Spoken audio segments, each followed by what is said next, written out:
అమూల్య విషయంలో విశ్వకుట్ర తెలుసుకుని ఉగ్రరూపం చూపించిన వేదవతి. ఇంతకు ఏం జరిగింది? అసలు అమూల్య విషయంలో విశ్వకుట్ర తెలుసుకోవడం ఏంటి? ఇదంతా కూడా వేదవతి ఎలా తెలుసుకుంది? ఇదంతా కూడా వీడియోలో చూసి తెలుసుకునేద్దాం. ఇల్లు ఇల్లాలు పిల్లలు అప్కమింగ్ ఎపిసోడ్స్లో ఏం జరగబోతుందో ముందుగా తెలుసుకోవాలి అనుకుంటే వీడియోని లైక్ చేసి ఛానల్ని సబ్స్క్రైబ్ చేసుకోండి. మొత్తం మీద చూసుకున్నట్లయితే ధీరజు ప్రేమకు రన్నింగ్ షూ కొంటాడు. ఎందుకంటే తను చెప్పింది కదా చిన్నప్పటి నుంచి పోలీస్ అవ్వాలి అన్న ఉద్దేశంతో అది బాధ్యతగా తీసుకుంటాడు. నిన్ను పోలీసును ఖచ్చితంగా చేస్తాను, నీ బాధ్యత నా మీద ఉంది అని చెప్పి ధీరజ్ రన్నింగ్ షూ కొనడానికైతే చెప్పుల షాప్కి తీసుకువెళ్తాడు. అక్కడ ఉన్న సేల్స్ మ్యాన్ కాస్త ప్రేమ కాళ్ళు పట్టుకునేసరికి ప్రేమ అలా ఉండడం ఇదంతా కూడా పొసెసివ్నెస్. అంటే మన అనుకున్న వాళ్ళని మనం మాత్రమే టచ్ చేయాలి, ఎదుటి వాళ్ళు టచ్ చేస్తే ఆ పొసెసివ్నెస్ ఎలా ఉంటుందో అది ధీరజ్కి అనిపిస్తుంది. వెంటనే సేల్స్ మ్యాన్ని నేను చేస్తాను అంటూ ప్రేమ కాళ్ళు పట్టుకుని మరి తనే షూ వేయడం అది చేస్తాడు. ఏంటి తను నా కాళ్ళు పట్టుకోవడం నీకు నచ్చలేదనుకుంటా అని చెప్పనేసరికి అలా ఏం కాదు అని చెప్పాను. కానీ నాకు తెలుసు ధీరజ్ అని చెప్పనేసరికి ఆ ఎక్స్ట్రాలే వద్దు, సరే ఇంటికి వెళ్ళు అని చెప్పి కారులో ఇంటికి వెళ్దాం అనుకునేసరికి బ్యాగ్ మర్చిపోయారని, సరే నేను ఆటోలో వెళ్తాను అని చెప్పి అక్కడి నుంచి కాస్త ధీరజ్ వెళ్ళిపోతాడు. ఇంకా ఇదిలా ఉంటే ఇంకా ఇంటి దగ్గర ఉన్న వల్లి కాస్త అమూల్యను దువ్వాలి కదా. ఎందుకంటే విశ్వ ఫోన్ చేసి నువ్వు అమూల్యకు నాకు ట్రాక్ సెట్ చేస్తావా లేదంటే 10 లక్షలు తిరిగి ఇస్తావా అని నిలదీసిన అడిగిన ప్రశ్నలకు అమూల్యను సెట్ చేయాలని శ్రీవల్లి కాస్త అనుకుని అమూల్య దగ్గరికి వెళ్ళి ఏదో ప్లాన్ చేస్తుంది. ప్లాన్ చేస్తే మాత్రం అమూల్య గట్టిగానే సమాధానం చెప్తుంది. ఆ విశ్వగాడు ఒక రౌడీ, వాడి గురించి నేనెందుకు ఆలోచించాలి, వాడి గురించి అస్సలు ఆలోచించను, వాడి ప్రేమ గురించి నేను పట్టించుకోను, వాడు ఇంకొకసారి నాకు ఎదురు పడితే ఈసారి ఖచ్చితంగా వాడికి గట్టిగా సమాధానం చెప్తాను అని చెప్పి అమూల్య కాస్త కాలేజీకి బయలుదేరుతుంది. ఏదో రకంగా అమూల్యని టార్గెట్ చేసిన విశ్వ కాస్త అమూల్య దగ్గరికి వెళ్తాడు. అమూల్య దగ్గరికి వెళ్ళి అమూల్యకు తన లవ్ని ప్రపోజ్ చేయడంతో పాటు నీ గురించి నేను ఇంట్లో చెప్పకుండా వదిలేశాను, ఇంట్లో చెప్తే ఏం జరుగుతుందో నీకు తెలుసాను, కానీ ఏం జరుగుతుంది, చంపేస్తారు అంతే కదా అని చెప్పి మాట్లాడతాడు. అమూల్య అలా వింటూ చూస్తూ ఉండిపోతుంది. ఏంటి చంపేస్తానన్నా భయపడట్లేదు అనుకుంటున్నావా? నేను నిన్ను అంతలా ప్రేమిస్తున్నాను, నీ మంచితనం నాకు బాగా నచ్చింది, పైగా నువ్వు నా అత్త కూతురువి, నా సొంత మరదలివి, మరి నిన్ను ఇష్టపడకుండా ఎలా ఉంటాను? నేను నిన్ను ఎంతలా ప్రేమిస్తున్నానో నీకు నేను ఎంత చెప్తున్నా అర్థం కావట్లేదు. మీ వాళ్ళు నన్ను చంపేసిన తర్వాత అయినా సరే నువ్వు నా మనసులోని ప్రేమను, నేను నీ మీద చూపిస్తున్న ప్రేమను నువ్వు అర్థం చేసుకుంటే చాలు అని చెప్పి చెప్తాడు. చెప్పేసేసరికి ఏం మాట్లాడుతున్నావు అనగానే నిజంగా నువ్వంటే నాకు ఇష్టం అని చెప్పనగానే ఇంకా వాడికి అక్కడ వార్నింగ్ ఎంత చేసినా ఎంత దువ్వాలని ప్రయత్నించినా అక్కడ ఉన్నది ఎవరు? రామరాజు కూతురు.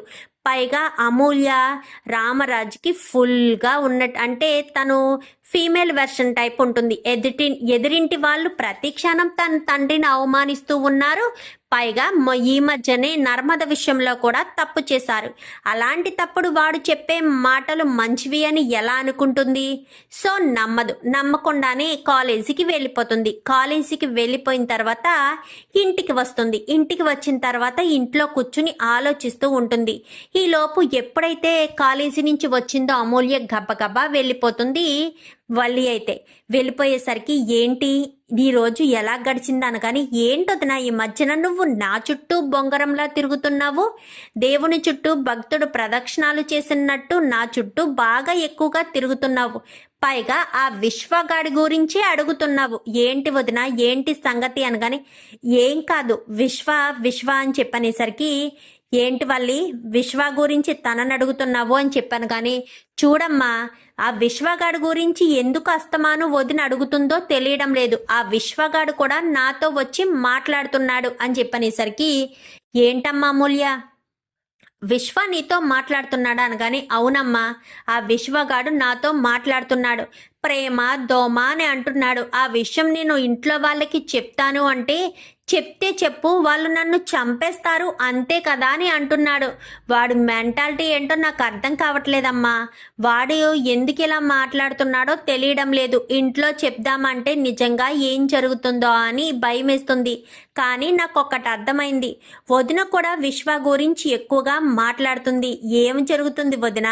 విశ్వ ఏమన్నా నన్ను ప్రేమిస్తున్నానని నీకు చెప్తే నువ్వు కానీ హెల్ప్ చేస్తున్నావా ఏంటి అని చెప్పి అడిగేసరికి అదేం అదేం కాదు అని చెప్పాను. కానీ ఏంటి వల్లి, ఏంటి చెప్పు అని చెప్పాను. కానీ అదేం కాదత్తయ్య అని చెప్పాను. కానీ చెప్పు వల్లి అక్క, నేను గమనిస్తూనే ఉన్నాను. మా విశ్వ గురించి నేనే అంత గొప్పగా ఎప్పుడూ చెప్పుకోను. వాడు ఎలాంటి వాడో నాకు తెలుసు కాబట్టి.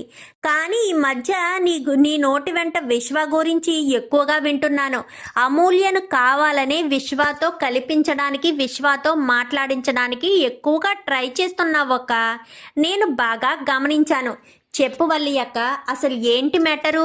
విశ్వాకు నీకు ఏంటి సంబంధం? విశ్వగాడు నీతో ఎందుకు మాట్లాడుతున్నాడు? వాడు నీతో మాట్లాడడం కూడా నేను చూశాను. నువ్వు విశ్వతో ఫోన్లో అప్పుడప్పుడు మాట్లాడుతూ ఉన్నావు. ఏంటక్క అని చెప్పనేసరికి, ఏంటి వల్లి, ప్రేమ చెప్పేది నిజమానా? విశ్వతో నువ్వెందుకు మాట్లాడుతున్నావు అంటే, అమూల్యకు విశ్వకు నిజంగా మధ్యలో ప్రేమాయణం జరిపించేది నువ్వేనా? చెప్పు వల్లి అని చెప్పనేసరికి, అచ్చి బాబోయ్, నాకేం తెలీదత్తయ్య. ఆ విశ్వ వచ్చి నేను అమూల్యను ప్రేమిస్తున్నాను, అమూల్య నన్ను ప్రేమించేటట్టు చేయమని చెప్పాడు. నా వల్ల కాదు అని చెప్పాడు. చెప్తే లేదు, అమూల్యను నేను ప్రాణం కంటే ఎక్కువగా ప్రేమిస్తున్నాను, నువ్వే హెల్ప్ చేయాలి అని చెప్పి నన్ను అడిగాడు అత్తయ్య. అందుకనే నేను అమూల్యను ప్రేమ విషయం విశ్వకు అది ఇదని చెప్తున్నాను అని చెప్పనేసరికి, ఏంటి నిన్ను అమూల్యను ప్రేమించాను హెల్ప్ చేయమని అడిగాడా? ఏం మాట్లాడుతున్నావు వల్లి అని చెప్పాను. కానీ అబద్ధం చెప్పవలసిన అవసరం లేదత్తయ్య. విశ్వానే నన్ను అడిగాడు, అమూల్యను ప్రేమిస్తున్నాను హెల్ప్ చేయండి, ఈ రెండు కుటుంబాలు ఒకటవడానికి మీ వంతు సహాయం చేయండి అని చెప్పి అడిగాడు అని చెప్పాను. కానీ రెండు కుటుంబాలు ఒకటవ్వాలంటే వల్లి అక్క డైరెక్ట్గా వచ్చి మామయ్యని అడగాలి కదా. ప్రేమిస్తున్నాను అంటే ఒప్పుకుంటాడా మావయ్య? అంటే బలవంతంగా అమూల్యను పెళ్లి చేసుకుందామన్న ఉద్దేశమా ఏంటి అని చెప్పనేసరికి, అంతకుమించి ఏముంటుంది, వాళ్ళు ఎంతసేపు మన కుటుంబం మీద పడి ఏడవడమే తప్ప వేరే ఉద్దేశమేమీ ఉండదు ప్రేమ. ఎందుకంటే మీ మావయ్యని ప్రతి క్షణం అవమానించే వాళ్ళు రెండు కుటుంబాలు కలవాలని ఎందుకు కోరుకుంటారు? ఇందులో ఏదో మతలబ్ ఉంది అని నాకు అనిపిస్తుంది ప్రేమ అని చెప్పాను. కానీ ఎస్ అత్తయ్య, మీరు చెప్పేది నిజమే. మా అన్నయ్య ఇలా చేస్తున్నాడంటే దీని వెనక ఏదో కుట్రుంది, కావాలనే తనను టార్గెట్ చేసుంటారు అని చెప్పనేసరికి, ఎట్టి పరిస్థితుల్లోనూ వాళ్ళని వదిలిపెట్టకూడదు అని చెప్పి ఇంకా వేదవతి కాస్త చాలా కోపంగా బయటకు వస్తుంది. వచ్చేసరికి, బుజ్జమ్మ ఏమైంది, ఎందుకంత సీరియస్గా ఉన్నావు అని చెప్పాను. కానీ మన కుటుంబం మీద మళ్ళీ కుట్ర చేస్తున్నారండి మా అన్నయ్య వాళ్ళు అని చెప్పాను. కానీ మళ్ళీ ఏం చేశారు అనగానే, అమూల్య జీవితాన్ని నాశనం చేయడానికి ఈసారి ఏకంగా ప్రేమ వల వేశాడు అని చెప్పనేసరికి, ప్రేమ వల వేశాడా? ఏం మాట్లాడుతున్నావు అని చెప్పాను. కానీ నిజం మాట్లాడుతున్నానండి అని చెప్పనేసరికి, ఏమైంది, ఎందుకు అలా మాట్లాడుతున్నావు అనగానే, నిజం చెప్తున్నానండి అని చెప్పనేసరికి, ఏమైందమ్మా ప్రేమ అని చెప్పనగానే, అమూల్యను ప్రేమిస్తున్నాడంటూ మా అన్నయ్య వెంట పడుతున్నాడంట. దానికి వల్లి అక్కని సహాయం చేయమని అడిగాడంట. రెండు కుటుంబాలు కలవడానికి మీ వంతు సహాయం చేయమని వల్లి అక్కని అడిగితే, వల్లి అక్క అమూల్యను ఇటు విశ్వాన్నయ్యని కలపడానికి విశ్వాన్నయ్య మీద మంచి అభిప్రాయం రావాలని అమూల్యకు చెప్తుంది. అమూల్యకు 2 సార్లు రోడ్డు మీద ఆపి మరీ ప్రపోజ్ చేశాడంట మామయ్య. ఆ విషయం తెలియడంతో అత్తయ్య చాలా కోపంగా విశ్వ మీద గొడవకి వెళ్తున్నారు అని చెప్పనేసరికి, ఏంటి అమూల్యను ప్రపోజ్ చేశాడా అని చెప్పాను. కానీ అవును నాన్న, 2 సార్లు రోడ్డు మీద ప్రపోజ్ చేశాడు. ఆ విషయం ఇంట్లో చెప్తానని కూడా బెదిరించాను. అయినా సరే చెప్పినా పర్వాలేదు, నా ప్రాణం పోయినా పర్వాలేదు, నిన్ను మాత్రం నేను ప్రాణం కంటే ఎక్కువగా ప్రేమిస్తున్నానంటూ చెప్తున్నాడు. పైగా నువ్వు నా మరదలివి, నేను నీ బావని అంటూ మాట్లాడుతున్నాను నాన్న. నేను ఎంత చెప్తున్నా నా మాట వినిపించుకోవడం లేదు అని చెప్పనేసరికి ఇప్పుడు మీ అమ్మ వాళ్ళ మీద గొడవకి వెళ్ళిందా అని చెప్పి గబగబా వెనకాల వస్తారు. ఈలోపు ధీరజు వీళ్ళంతా కూడా వచ్చేసేసరికి ఇంకా గుమ్మం దాకా ఈ గీత ఉంది కదా ఇద్దరికి మధ్య గీత, ఆ గీత దాటుకుని ఒరే విశ్వ అంటూ గట్టిగా కేకలు వేస్తూ వెళ్తుంది. ఇంకా అమూల్య వల్లి అయితే బుజ్జమ్మ అయితే వెళ్ళేసరికి ఏంటి ఇలా కేకలేస్తుంది, ఏం జరుగుంటుంది, అమ్మ బుజ్జమ్మ ఏమైందమ్మా అని చెప్పమ్మా అనగా వాళ్ళ అమ్మ వచ్చేసరికి రావడంతో ఎక్కడమ్మా విశ్వగాడు ఎక్కడున్నాడు అని చెప్పాను. కానీ విశ్వ లోపలున్నాడు, ఏమైందే ఎందుకంత గట్టిగా కేకలు వేస్తున్నావు, మళ్ళీ వాడు ఏం చేశాడే అనగానే ఈసారి అటు ఇటు కాదు, నా భర్త మీద కాదు నా కూతురికే వలవేశాడు, నా కూతుర్ని ప్రేమిస్తున్నాడంట, నడి రోడ్డు మీద నా కూతుర్ని నిలబట్టి ప్రపోజ్ చేశాడంట, నా కూతుర్ని వలవేసి అంటే ఏ రకంగా నా కుటుంబం మీద కక్ష తీర్చుకోవాలో తెలియక ఈ రకంగా ప్లాన్ చేసినట్టున్నాడమ్మా అని చెప్పనేసరికి ఏం మాట్లాడుతున్నావే, విశ్వగాడు అమూల్యను ప్రేమించడం ఏంటి, నువ్వేదో పొరపడినట్టున్నావు అనగానే నేను పొరపడవలసిన అవసరం నాకేముందమ్మా, నిజంగానే విశ్వ ప్రేమించాడంట, అమూల్యే చెప్పింది అనగానే అవునమ్మమ్మ అని చెప్పి అమూల్య వెనక నుంచి చెప్తుంది. చెప్పేసరికి ఏంటి మా ఇంటి మీదకి వచ్చావు, మీ ఇంటికి మా ఇంటికి మధ్య గీత ఉంది కదా, మరి గీత దాటి వచ్చాను అంటే నీ మనవడు అని చెప్పనేసరికి నా మనవడా అని చెప్పాను. కానీ సారీ అమ్మ నువ్వు నా పార్టీయే కదా, నీ మేనల్లుడక్క అని చెప్పనేసరికి నా మేనల్లుడు ఏం చేశాడు అని చెప్పనేసరికి ఏం చేశాడా, నా కూతురికి వల వేశాడు, ప్రేమాయణం నడిపిస్తున్నాడు, అసలు నా కూతురితో మాట్లాడవలసిన అవసరం ఏముంది, మీకు మాకు మధ్యలో పచ్చగడ్డి వేస్తే బగ్గుమంటుంది కదా, అసలు మీరు ఎందుకు మాతో మాట్లాడుతున్నారు, మాతో మాట్లాడవలసిన అవసరం లేదు కదా అని చెప్పనేసరికి ఇప్పుడేంటే గొడవకొచ్చావా అనగానే గొడవకే వచ్చానక్క, నా కూతురుతో నీ మేనల్లుడు మాట్లాడవలసిన పనేముంది, పైగా ప్రేమిస్తున్నాను, రెండు కుటుంబాలని ఒక్కటి చేయడానికే ప్రేమిస్తున్నాను అన్నాడంట, రెండు కుటుంబాలు ఒక్కటవడానికి మీరు ఒప్పుకుంటారా, ఏడివాడు ఎక్కడున్నాడు అని చెప్పనేసరికి ఏంటత్తా అవును రెండు కుటుంబాలు ఒక్కటి చేయడానికి అని చెప్పనేసరికి కాలర్ పట్టుకుని మరీ లాక్కొస్తుంది బయటికి,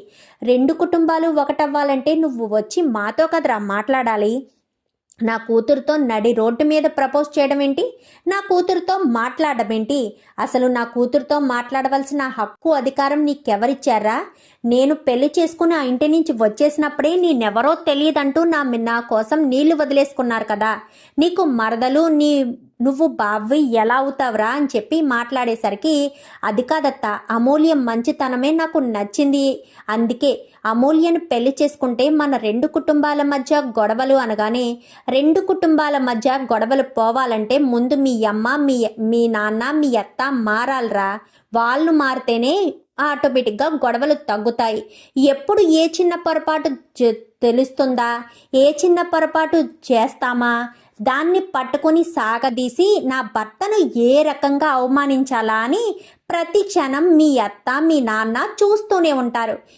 నువ్వేమన్నా తక్కువ, ఎన్నిసార్లు నా కొడుకుల మీదకి రాలేదు, ప్రేమను ధీరజ్ పెళ్లి చేసుకున్నాడని ఎన్నిసార్లు ధీరజ్ని కొట్టడానికి ప్రయత్నించలేదు, ఎన్నిసార్లు అవమానించలేదు, ముందు నువ్వు మారావా, నువ్వు నా కూతుర్ని ప్రేమిస్తున్నావా, నా కూతుర్ని పెళ్లి చేసుకోవాలనుకుంటున్నావా, నా కూతురి విషయంలో నువ్వు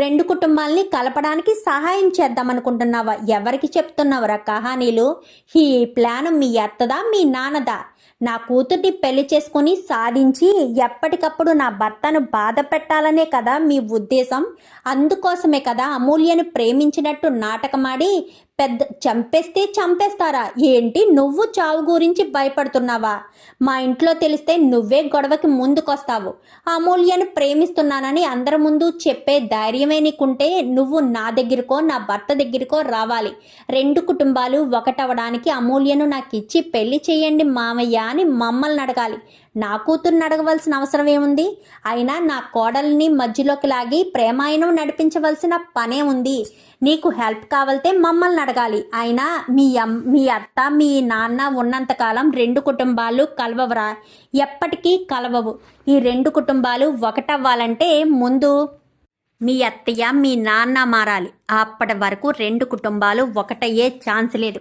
ఇంకొక్కసారి నా కూతురు జోలికి వచ్చావే అనుకో, అస్సలు ఊరుకోను. నా కూతురుతో మాట్లాడాలని చూసినా, నా కూతుర్ని ప్రేమిస్తున్నానంటూ తన వెంట పడినా అస్సలు ఊరుకోనరే అని చెప్పనేసరికి, ఏత్త నేను అమూల్యను ప్రేమించకూడదా? అమూల్య నాకు మరదలే కదా అవుతుంది. మరి అలాంటి తప్పుడు తనని నేను ప్రేమించకూడదా అని చెప్పనేసరికి, విశ్వ నాకు కోపం తెప్పించొద్దు. ముందు మీ అత్తను మీ నాన్నను మార్చు. వాళ్ళిద్దరూ ఒప్పుకున్న తర్వాత అయినా నీ ఇంటికి నా కూతుర్ని కోడలిగా పంపించలేను. ఎందుకంటే ఆ ఇంట్లో నా కూతురు అడుగు పెడితే ప్రతి క్షణం మమ్మల్ని అవమానించడానికి, మమ్మల్ని బాధ పెట్టడానికే నా కూతుర్ని మీరు ఎప్పటికప్పుడు టార్చర్ పెడుతూనే ఉంటారు. ఆ విషయం నాకు తెలియదనుకుంటున్నారా మీరు? అందుకే నా కూతుర్ని టార్గెట్ చేశారు. నా భర్తను అవమానించడమే మీరు చేసే పని. ఏ రోజైనా నా భర్తను అల్లుడుగా చూసారా? అల్లుడుగా గౌరవించారా? నా భర్తకు కానీ నా కొడుకు కానీ ఆ మర్యాద మీరు ఇవ్వలేదు. అలాంటిది నా కూతుర్ని మీ ఇంటికి ఎలా పంపిస్తాను? ఎట్టి పరిస్థితుల్లోనూ పంపించను. ఇంకొకసారి నా కూతురు వంక చూస్తే మాత్రం ఈపి చీరేస్తాను అని చెప్పి వార్నింగ్ ఇస్తుంది. వల్లి, ఇంకెప్పుడు వాళ్ళతో మాట్లాడడానికి ప్రయత్నించొద్దు. వాళ్ళ ఊసు వెత్తడానికి వీల్లేదు. వాళ్ళ విషయంలో జోక్యం చేసుకోవడానికి అస్సలు వీల్లేదు. వాళ్ళకి మనకి ఎలాంటి సంబంధం లేదు. ఇంకొకసారి వాళ్ళ జోలికి వెళ్తే మాత్రం నేను అస్సలు ఊరుకోను వల్లి. వాళ్ళతో మాట్లాడొద్దు అని చెప్పనేసరికి, అలాగే అత్తయ్య అని చెప్పి అందరు కూడా లోపలికి వచ్చేస్తారు. ఏంటి బుజ్జమ్మ అంత ఆవేశపడుతున్నావు అని చెప్పను కానీ, మరి నా కూతురు జోలికి వస్తే చూస్తూ ఊరుకుంటానా? నా కూతుర్ని ప్రేమిస్తాడంట, రెండు కుటుంబాలని ఒకటి చేస్తాడంట. మా అక్కో లేదా మా అన్నయ్యో ప్లాన్ అండి ఇది.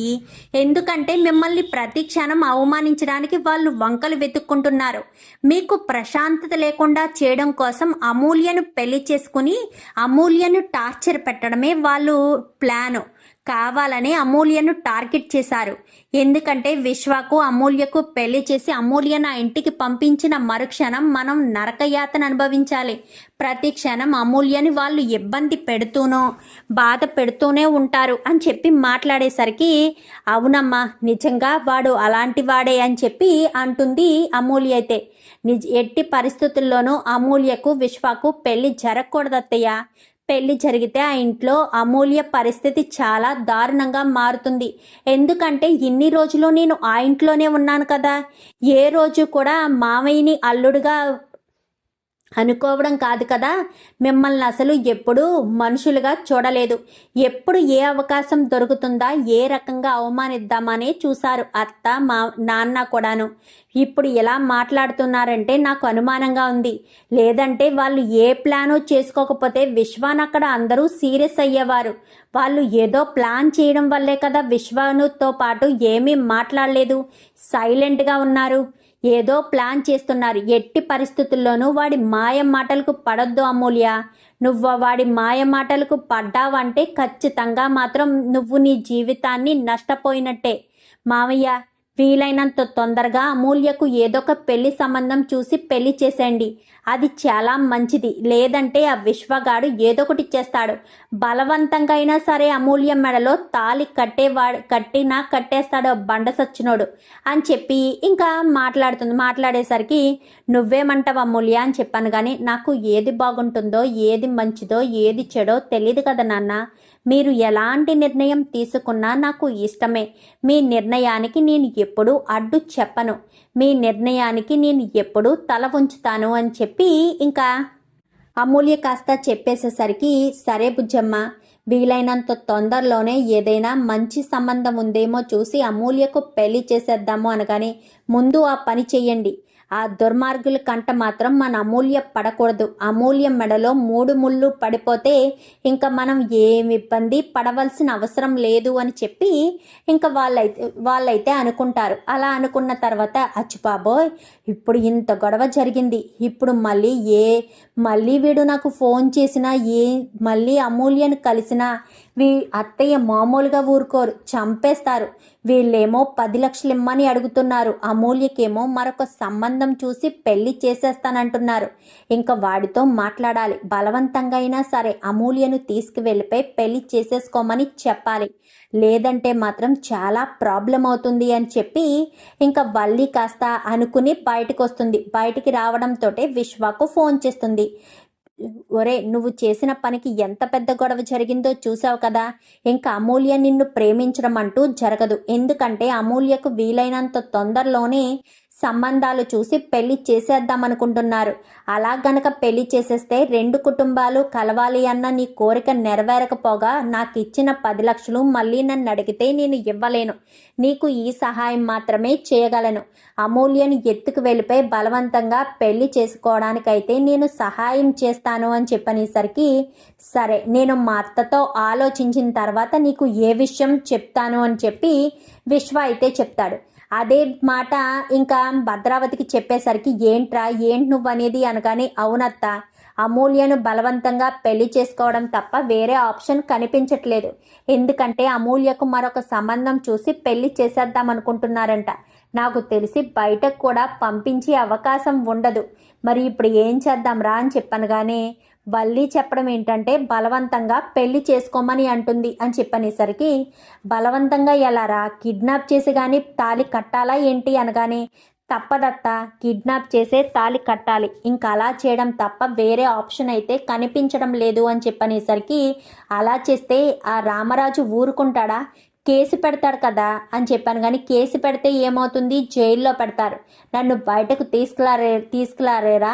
అమూల్య మెడలో ఒక్కసారి తాళి పడిన తర్వాత తనతో నాకు పెళ్లి జరిగిపోయినట్టే కదా. ఇంకా మా పెళ్ళిని ఎవరు ఆపలేరు అని చెప్పనేసరికి, సరే ఏదో ఒకటి చేద్దాంలే, నాకు ఒక 2 రోజులు సమయం ఇవ్వి, నేను ఆలోచించి చెప్తాను. ఈలోపు అమూల్య కనబడితే అని చెప్పాను. కానీ మళ్ళీ అమూల్య జోలికి వెళ్తే మళ్ళీ అత్త ఇంటి మీదకి గొడవకి వస్తుందేమో అమ్మా. అత్త, లేదంటే మామయ్య గొడవకు వస్తాడేమో అని చెప్పనేసరికి, ఎవడ్రా మామయ్య అని చెప్పాను. కానీ ఆ రామరాజు గొడవకు వస్తాడేమో అని చెప్పనేసరికి, అందుకే ఈ 2 రోజులు కొంచెం సైలెంట్గా ఉండు, 2 రోజుల తర్వాత ఏం చేయాలో ఆలోచిస్తాను అని చెప్పి మాట్లాడేసరికి ఇంకా ఏం మాట్లాడకుండా సైలెంట్గా అయితే 2 రోజుల పాటు సైలెంట్గా ఊరుకుంటారు.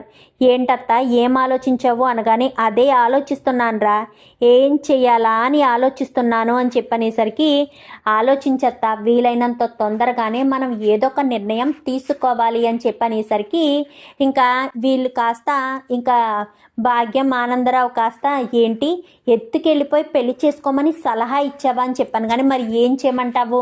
వాళ్ళకి ఆ సలహా ఇవ్వకపోతే 10 లక్షలు తిరిగి ఇచ్చామని చెప్తారు. ఎందుకంటే ఆ విషయం ఇంట్లో తెలిసిపోయి మా అత్తయ్య గొడవ చేసింది. ఇప్పుడు ఆ గొడవ కారణంగా ఇప్పుడు వాళ్ళు ఏదైనా చేస్తారు. మరి అలా ఏదైనా చేసినప్పుడు చాలా పెద్ద ప్రాబ్లం అవుతుంది కదమ్మా. అందుకోసమని ఏదో రకంగా ఎత్తుకుని వెళ్ళిపోయి పెళ్లి చేసుకోమని చెప్పాను, దానికి సహాయం చేస్తానని చెప్పాను అనగానే, అమ్మడు, నీకు ఏదైనా రిస్క్ అవుతుందేమో అనగాని, ఏ అర్ధరాత్రి పూట వచ్చి తీసుకుని వెళ్ళిపోతాడులే, నా గొడవ ఎందుకు తెలుస్తుంది, నేను కానీ తలుపు తీసాను అని తెలుస్తుందా ఏంటి అనగానే, చూడమ్మడు, చాలా రిస్క్ అవుతుంది. ఒక ఆడపిల్లకు బలవంతంగా పెళ్లి చేయడం అంటే అది చాలా రిస్క్ అనే చెప్పాలి. అది నువ్వు ఆలోచించుకుని చెయ్యాను. కానీ లేకపోతే వాళ్ళు 10 లక్షలు వాళ్ళకి ఇచ్చేస్తావా? ఎక్కడి నుంచి తెచ్చి ఇచ్చేస్తావు 10 లక్షలును? వాళ్ళకి తీసుకొచ్చి ఇచ్చే పరిస్థితి లేదు కదా. అలాంటి తప్పుడు ఎలా ఇచ్చేస్తావమ్మా అని చెప్పనేసరికి, నువ్వు చెప్పింది నిజమే, సరే ఏం జరుగుతుందో అది చూద్దాము అని చెప్పాను. కానీ చూడడం తప్ప ఏమీ చేయలేని పరిస్థితి మనది. ఖచ్చితంగా ఏదో ఒక ప్లాన్ చేసి మనం ఈ ప్రాబ్లం నుంచి బయట పడకపోతే మాత్రం కుదరదు. నాకు తెలిసి 2 కుటుంబాలు ఒకటి చేయడం కోసం కాదు, కానీ అమూల్యను అడ్డు పెట్టుకుని మా మావయ్యని టార్చర్ పెట్టాలని వీళ్ళ ప్రాబ్లం అనుకుంటా. లేదంటే వీళ్ళు ఇష్టం లేదు అని చెప్తున్నా అంతలా ఎందుకు మంకు పట్టుపడతారు? అత్తయ్య చెప్పినట్టుగా 2 కుటుంబాలని ఒకటి చేయాలి అన్న ఉద్దేశం వీళ్ళకి గనక ఉండుంటే ఇంటికి వచ్చి అడిగేవారు కదా. మరి అమూల్యని ఎత్తుకుని వెళ్ళి పెళ్లి చేసుకోవడానికి కూడా ఎందుకు సిద్ధపడతారు? నాకెందుకో అనుమానంగానే ఉందమ్మా అని చెప్పి అంటుంది. అనేసరికి ఇంకా ఆలోచనలో పడతారు. మరి ఇప్పుడు వల్లి ఇచ్చిన ఆలోచనతో అమూల్యను ఎత్తుకుని వెళ్ళి మరి పెళ్లి చేసుకోవాలని విశ్వ అంటాడా? మరి అలా ఎత్తుకు వెళ్ళిపోతుంటే రామరాజు చూస్తూ ఊరుకుంటాడా? వాళ్ళకి ఎలాంటి గతి పట్టిస్తాడు? ఇంతకీ అమూల్యకు విశ్వాకు పెళ్లి జరుగుతుందా? ఇదంతా కూడా రాబోయే ఎపిసోడ్స్లో చూసి తెలుసుకునేద్దాం. మా వీడియో కనుక మీకు నచ్చినట్లయితే వెంటనే లైక్ చేసి మా ఛానల్ని సబ్స్క్రైబ్ చేసుకుని పక్కనే ఉన్న బెల్ సింబల్లో ఆల్ పై క్లిక్ చేయండి. Thank you for watching.